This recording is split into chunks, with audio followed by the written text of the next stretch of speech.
quand l'impensable s'est produit.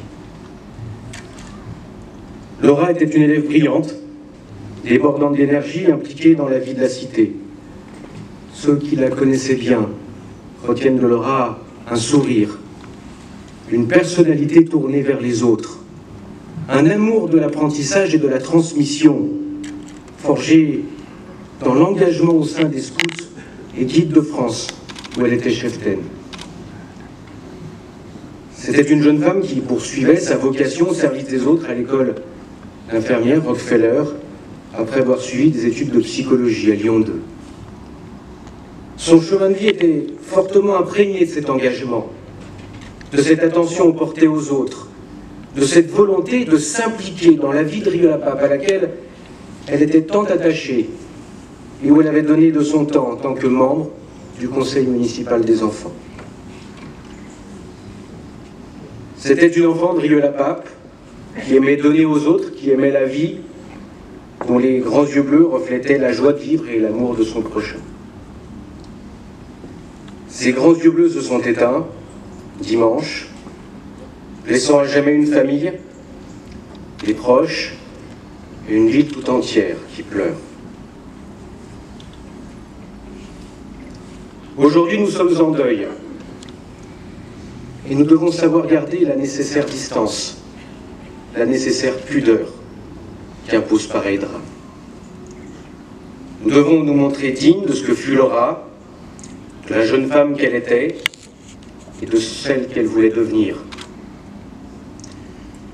Je souhaite qu'ensemble, nous ayons une pensée pour toutes les victimes de la barbarie islamiste qui a emporté Laura et Morane, qui a blessé chacune et chacun d'entre nous. Je voudrais que nous nous rendions compte que ce combat mondial qui nous paraît si lointain frappe indistinctement partout, des États-Unis à Marseille, et tue des innocents. Dimanche, il nous a pris Laura. J'insiste sur le terme innocent, car oui, c'est bien l'innocence qui est visée. Laura n'était coupable de rien. Elle est morte car un groupe terroriste a déclaré la guerre à l'Occident, à ce que nous sommes, à ce en quoi nous croyons.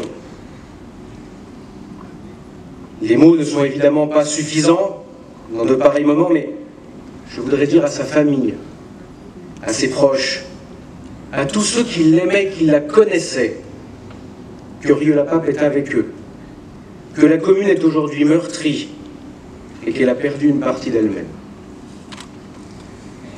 Ces actes qui se multiplient en France et dans le monde doivent trouver en la République une réponse ferme et impitoyable.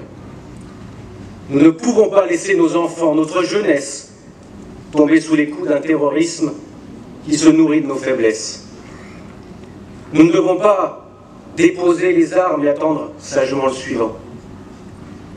Nous devons être fermes, nous devons être impitoyables et ne rien laisser passer.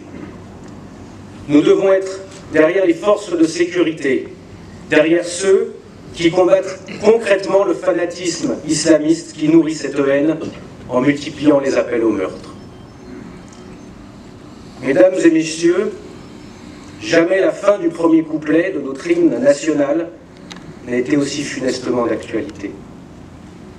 Ils viennent jusque dans nos bras, égorger nos fils et nos compagnes. À cette phrase, notre hymne répond par son refrain. Aux armes, citoyens, formez vos bataillons. D'une façon ou d'une autre, cette phrase symbolique doit nous inspirer dans notre détermination à combattre ce fléau qui ronge notre société. Aujourd'hui, c'est un maire triste et en colère qui se tient debout avec ses concitoyens dans la douleur. Ce sont des élus qui se dressent et disent non à l'horreur. C'est une ville entière qui doit se tenir prête, car elle a été frappée au cœur, car on a brisé sa jeunesse, on s'en est pris à son énergie vitale, on nous a pris Laura. Ne cédons pas à la panique et dressons-nous face à notre ennemi. Ne le laissons plus tuer impunément. Soutenons ceux qui luttent pour le réduire à néant. Et par pitié, arrêtons de trouver quelque excuse ou explication à ceux qui commettent ces horreurs.